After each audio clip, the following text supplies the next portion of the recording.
Bonjour chers amis, nous allons faire un petit cours aujourd'hui sur un verset que David Abimelech a dit dans le livre des psaumes, au chapitre 119, où il rappelle les 22 lettres de l'alphabet.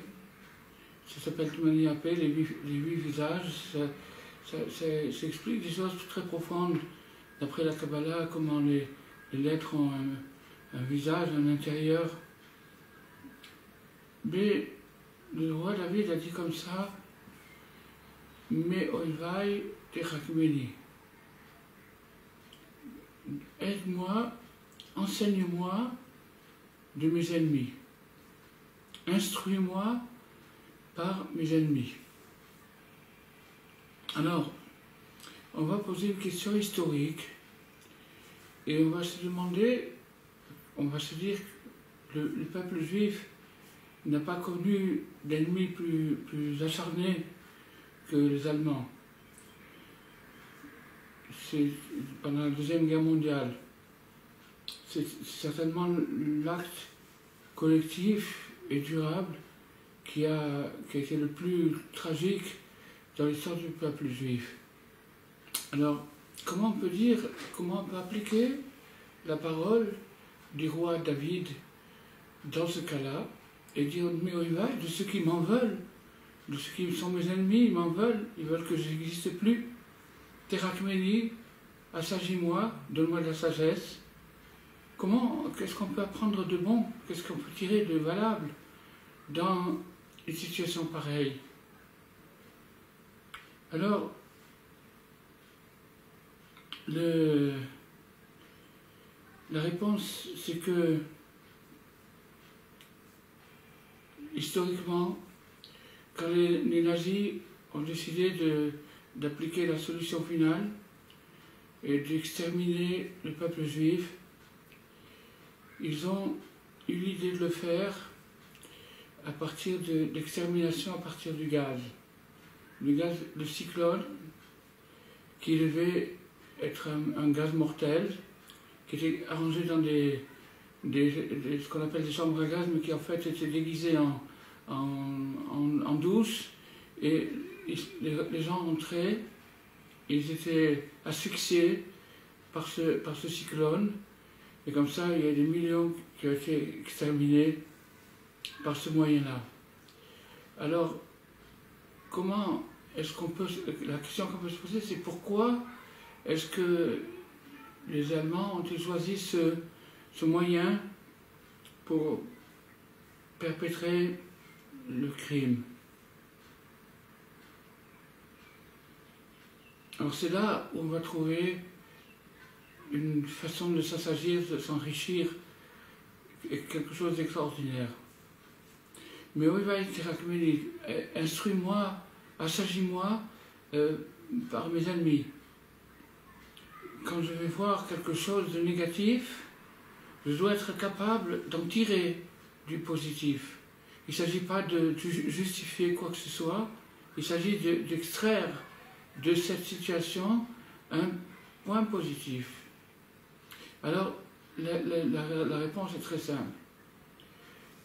Quand on désire, si quelqu'un désire, un peuple désire exterminer un autre peuple, c'est-à-dire appliquer une solution catégorique contre un autre peuple, le moyen le plus radical, c'est le gaz. Alors maintenant, c'est maintenant qu'on va renverser le sujet. Si jamais quelqu'un a l'idée de faire revivre un peuple, de remonter des gens, eh bien, il va falloir qu'il fasse l'antithèse du gaz. C'est-à-dire, il y a un principe dans la Kabbalah, dans la Torah, Zé le Wazé Asa Elohim. Dieu a tout créé, ceci face à ceci. Il y a toujours une contrepartie positive par rapport au négatif. Donc si le but a été, à une période de l'histoire, d'exterminer des gens par millions, eh bien, c'est un peu fort ce que je vais dire maintenant. Aujourd'hui, nous avons la possibilité de faire le contraire, de faire revivre des millions de gens. Comment? Avec de l'air pur. Comme le gaz est un air vicié, un poison, de la même façon, qui tue, et rapidement, de la même façon, il existe un air qui est positif et qui fait revivre les gens. Alors ça, c'est ce qu'on peut apprendre, de cet épisode, c'est-à-dire que les Allemands ont cherché, avec une imagination satanique, le moyen le plus radical et le plus rapide pour exécuter leur projet. Maintenant, si quelqu'un voudrait se mettre à la résurrection, à remonter les gens, à remonter le peuple, à remonter le moral des gens, eh bien, la solution, c'est avec de l'air. Alors, je vais expliquer ça, maintenant je vais l'expliquer. Il y a 4 sortes de respiration. Il y a la respiration physique, la respiration émotionnelle, la respiration intellectuelle et la respiration spirituelle. Je vais expliquer rapidement, brièvement et clairement qu'est-ce que ça veut dire. Au même moment que les niveaux de notre individu respirent, le même phénomène se produit dans un autre degré. Par exemple, quand je respire physiquement, j'inspire de l'air, et donc c'est ça qui me fait vivre. L'air, c'est la vie. Donc quand j'inspire de l'air, c'est ça qui me fait vivre physiquement. Si ras de shalom, je viens à manquer d'air, eh bien c'est fini, c'est l'asphyxie. Émotionnellement, il existe aussi une respiration émotionnelle. Imaginez quand vous rentrez par exemple dans une atmosphère de gens qui sont contents, qui font une petite fête ou une soirée, etc. Votre cœur capte les vibrations émotionnelles, on dit l'air, l'atmosphère de la soirée, alors que ce n'est pas une atmosphère qu'on peut mesurer physiquement, mais il existe, c'est clair. Quand on rentre dans un endroit qui est festif, avec des gens qui sont joyeux, ça nous contamine aussi, on devient joyeux. Au contraire, si on rentre dans un endroit angoissé, ou dans un endroit où il y a de la tension, où il y a de la colère, ben tout de suite on est affecté par cette chose-là. Donc ça c'est la respiration émotionnelle qui peut se multiplier par ça. Alors, imaginez-vous, on a parlé de l'extermination par les gaz. Imaginez-vous que les nazis ont pensé à ça aussi. Au même moment qu'ils ont fait l'extermination par les gaz, ou plutôt 6 ans avant, ils ont commencé à faire de la propagande antisémite, de propager par la radio, par les journaux, par les médias, tout ce qui pourrait être une diffamation sur le peuple juif. Et donc, c'est une manière de propager, de donner aux gens une respiration, de leur faire respirer un air empoisonné. Les médias sont des choses qui peuvent communiquer, ou un air qui guérit, ou bien un air empoisonné.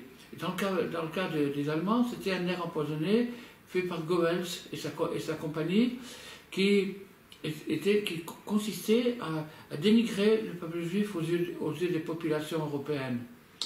Mais ce n'est pas le seul dommage, parce que en même temps que les victimes, c'est-à-dire les bourreaux, les Allemands, ont été excités par cette propagande émotionnelle, au même moment, le peuple juif a été abaissé, humilié émotionnellement. Quand on se promène dans la rue, on voit des slogans qui sont imprimés, qui sont affichés un peu partout, on commence à se poser des questions sur soi-même.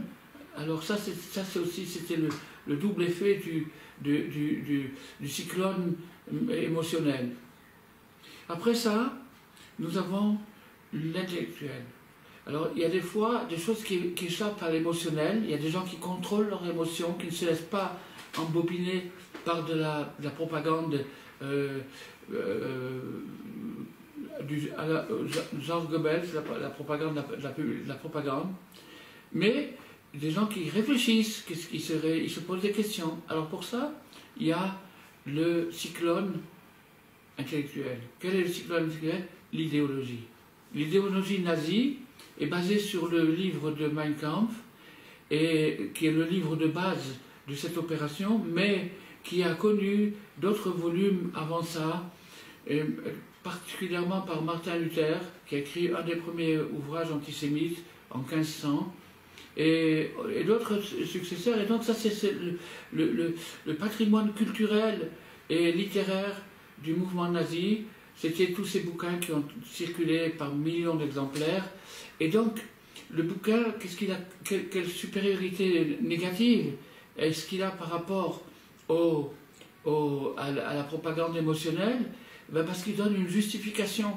Si quelqu'un se pose des questions, quelqu'un a une conscience, il se dit mais qu'est-ce qui se passe, qu'est-ce que c'est? Eh bien, le bouquin vient lui expliquer que rationnellement, logiquement, patriotique, etc., il faut faire cette chose-là. Donc le bouquin va donner une justification intellectuelle à cette opération. Puis maintenant, il y a la quatrième dimension, c'est le spirituel. Le spirituel, c'est-à-dire de propager la laïcité, l'athéisme, de le propager. Alors maintenant, je vais vous dire quelque chose d'extraordinaire parce que ça va tout éclairer ce qu'on est en train de dire. Il y a un ancien nazi qui a été interviewé par des journalistes et ils lui ont posé la question: vous qui êtes le peuple européen le plus développé à l'époque, vous qui êtes le pays des penseurs et des poètes, c'est comme ça que les Allemands se nommaient eux-mêmes, vous qui avez tellement de philosophes, tellement de penseurs, tellement d'hommes d'art, d'hommes de technique, d'hommes du sport, etc., etc., comment avez-vous pu vous faire embobiner par un fou, un dément? Il existe encore aujourd'hui des vidéos où on le voit prendre des crises où il n'est plus du tout en contrôle de lui-même. Donc il était dément, il était fou. Alors maintenant, comment est-ce qu'un peuple entier de je ne sais pas combien, 70 millions d'habitants, a pu se faire embobiner par un seul bonhomme fou? Voilà la question qui a été posée à un nazi, un ancien nazi, par un journaliste. Tenez-vous bien pour la réponse. Il a dit: tout ce qui nous est arrivé, c'est parce qu'on s'est séparé de Dieu. Donc le ferment de toute cette catastrophe qu'on pleure encore aujourd'hui, 70 ans après, c'est la séparation de Dieu, c'est-à-dire la laïcité, séparer l'État de la religion et vivre une vie laïque à fond. Et à partir de ce moment, quand on a éradié, même si l'idée de Dieu était déformée ou pas déformée, on ne va pas entrer là-dedans, mais au moins le fait de savoir qu'il y a un créateur qui m'a créé, le fait de savoir qu'il y a quelqu'un qui me surveille, etc., etc., cette idée-là, elle protège une nation des pires horreurs. D'ailleurs, en fait, les 3 plus grands assassins de toute l'histoire, qui ont tué plus de gens que depuis la création du monde, c'est Hitler, Staline et Mao Tse-tung, tous les 3 des laïcs, tous les 3 des athéistes. Donc, maintenant, on va renverser, comme j'ai dit tout à l'heure, qu'on peut tout renverser du mal vers le bien, et on va dire comment, à partir du cyclone, on peut apprendre une chose physique. Alors, physique, c'est très simple. On va se mettre à respirer. On va respirer du bon air. On va essayer de respirer. La respiration, c'est un don divin. Quand je respire, c'est Dieu qui m'insuffle de l'air en moi.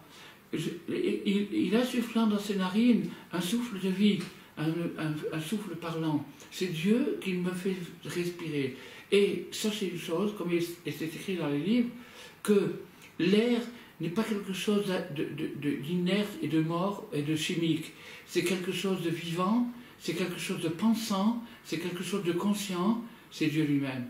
Pour tout le monde. Quand il nous fait vivre, c'est par les narines qu'on respire. Alors quand quelqu'un commence à faire des respirations conscientes, 5 minutes par jour, pas plus, des respirations conscientes.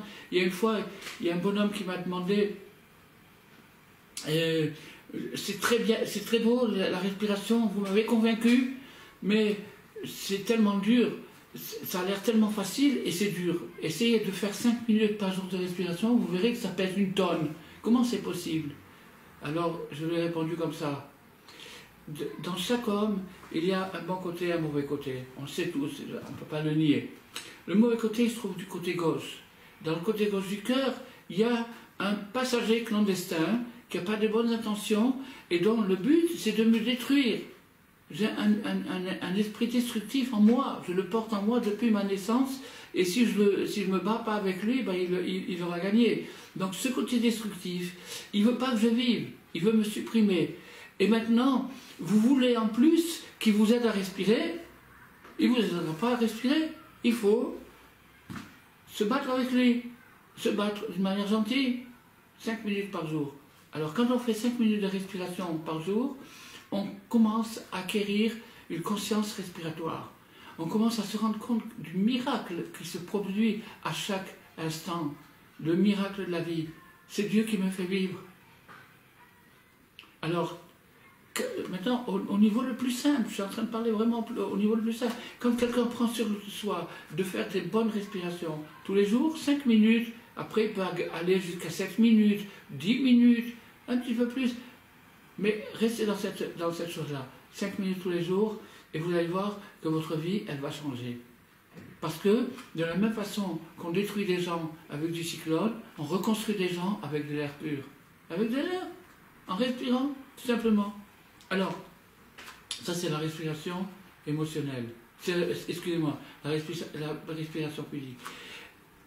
Toutes les respirations sont liées entre elles. Ça, on va le comprendre dans quelques minutes. La respiration émotionnelle qui est faite à partir des sentiments qu'une personne ressent dans une atmosphère, dans un milieu, etc., ça, c'est aussi la même chose. C'est à moi de me surveiller là où je mets mes pieds, dans quel endroit je me dirige, parce que là où je vais me trouver, c'est l'air que je vais respirer, l'air émotionnel. Bien sûr, c'est pas, on peut habiter au sommet de l'Himalaya et avoir un air pollué. Qu'est-ce qui se passe émotionnellement dans ce contexte? Eh bien, l'air émotionnel, il faut éviter la shonara, de dire du mal des gens. De dire du mal des gens, c'est comme ça que les nazis ont fait leur crime, avec le lâche en avant, en disant du mal. Donc, en évitant le mal, eh ben, on commence à se porter. Mais remarquez une chose, c'est que plus quelqu'un va faire des respirations physiques régulières et répétées, plus il va être sensible aux vibrations émotionnelles. Quand il va se trouver dans un endroit, il va sentir son pif, son sixième sens va lui dire attention, ici, il faut se méfier, etc. etc. Donc il ne va pas se fourvoyer dans des endroits malsains.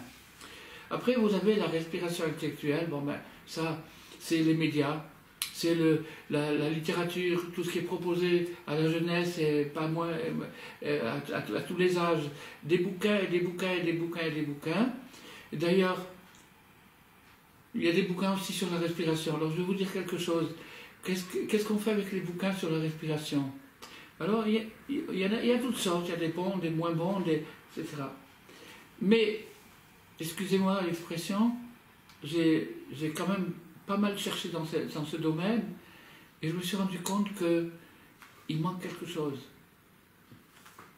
Alors, j'ai donné une parabole, une image, pour comprendre qu'est-ce qui manque. Imaginez maintenant qu'il y ait un Japonais, un monsieur qui habite au Japon, et qui soit fou de la culture européenne. Il a envie de voir des musées, il a envie de voir des monuments. Alors il met de l'argent de côté, il part à Paris, et dès qu'il arrive à Paris, sa première visite, c'est le Louvre. Il rentre dans le Louvre, il regarde les tableaux, et d'un seul coup, il voit Mona Lisa, la Joconde. Oh, quel tableau! Il devient passionné pour Mona Lisa. Alors, il rentre à l'hôtel, et il commence à écrire un petit carnet sur Mona Lisa, qu'est-ce qu'il pense de ce tableau, etc. Il retourne et il va. Pendant toute la durée de son séjour, il écrit des cahiers sur Mona Lisa, sur la Joconde. Et puis il rentre au Japon. Et puis il écrit, il analyse les médiums, les vernis, les cadres, les chevalets, toutes les choses qui ont pu, quel était le contexte historique de la Joconde, comment ça a été peint, dans quel milieu, quelle guerre il y avait, etc., jusqu'à ce qu'il se trouve avec un bouquin de 1000 pages sur Mona Lisa, c'est-à-dire sur la Joconde. Alors sa femme, elle lui dit, écoute, tu sais quoi, tu es très fort, je ne savais pas que tu étais aussi fort que ça, alors propose à l'académie, propose son bouquin à l'académie. Alors il a dit, ah ben, c'est une bonne idée, je n'avais pas pensé. Et alors il a payé pour le faire taper à la machine, et pour le faire classer, etc. Et il a proposé son bouquin à l'académie. Quand il est arrivé à l'académie, ils ont examiné le bouquin, ils ont dit c'est pas pour nous, ça c'est beaucoup trop élevé pour nous, il faut l'envoyer en Italie, et eux ils vont te juger, ils vont voir si tu mérites un prix. Alors il a envoyé à Florence le gros bouquin sur Mona Lisa, et il a attendu, au bout de quelques mois, il reçoit une lettre, un colis noir, et dedans il y avait son bouquin, et il y avait une lettre d'avocat. Et l'avocat lui disait, vous avez osé parler de la Joconde et d'écrire 1000 pages d'un bouquin sans jamais mentionner Léonard de Vinci. Vous n'en parlez pas, vous ne nous donnez pas sa vie, sa naissance, etc. Alors nous voyons l'orgueil national de l'Italie insulté par ça et nous allons vous faire un procès. Voilà. Donc ça c'est une parabole, bien sûr c'est complètement inventé. Le sens de cette parabole c'est le suivant.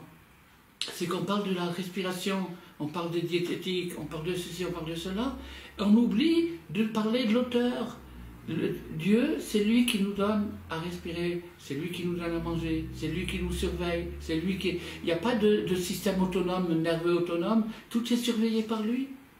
Alors, maintenant, on va revenir à ça. Donc, quand on s'écarte des littératures qui sont de mauvaise foi, qui cache une littérature qui peut vous décrire un paysage magnifique, un coucher de soleil à Acapulco, comme tout ça, et sans parler qui c'est qui fait ça, qui c'est qui crée ça, qui c'est qui vit, qui c'est qui est dans ça. Alors ça c'est l'asphyxie intellectuelle. Le contraire de l'asphyxie intellectuelle, la Torah.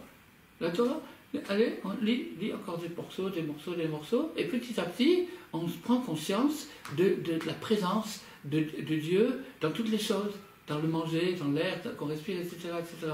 Donc c'est merveilleux, il suffit d'utiliser la Torah. Maintenant, la respiration spirituelle, eh bien, c'est tout simplement la respiration physique poussée et développée. Si quelqu'un fait des respirations, il va arriver à une expérience mystique. Il va arriver à expérimenter Dieu. En personne, pas qu'on lui raconte des histoires ou des choses comme ça, en personne, il va prendre conscience de la présence de Dieu et il va s'attacher à lui. C'est pour ça que le roi Chaim, Rabbi Chaim Ben Attar, il dit que l'endroit critique, c'est-à-dire l'endroit idéal pour l'attachement entre l'homme et Dieu, c'est le nez. C'est dans le nez, c'est dans les narines que tout se passe parce que l'air, qui est un souffle divin, rentre dans mes narines et à ce moment-là, il faut naître. Alors voilà, on a étudié aujourd'hui comment on peut transformer quelque chose de mal en bien, comment ressusciter, comment le peuple juif peut revivre, ressusciter, ce qu'il faut le dire aux gens. Il faut le dire aux gens, il faut leur dire respirer, apprenez à respirer. Et bien sûr, il faut commencer par le faire soi-même.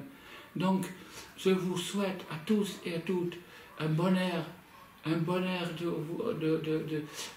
respirer, un air qui vous assagit, qui vous donne de la sagesse. C'est simplement, il faut décider à quel souffle on veut s'attacher. Dans la Kabbalah, il est expliqué qu'il y a des milliers de courants qui gravitent autour de la Terre, et dans le monde spirituel, bien entendu, il y a des milliers de courants, et qui demandent qu'à s'attacher à une personne qui se trouve dans ce monde. Donc quand quelqu'un a choisi son courant, eh bien, tout de suite, il est contacté par ce courant, il est investi par ce souffle, par cet air, et c'est ça sa respiration spirituelle. Alors, je vous souhaite à chacun et à chacune beaucoup de bonheur et de réussite dans cet exercice extrêmement simple et à la portée de tous, qui est de respirer, et à bientôt.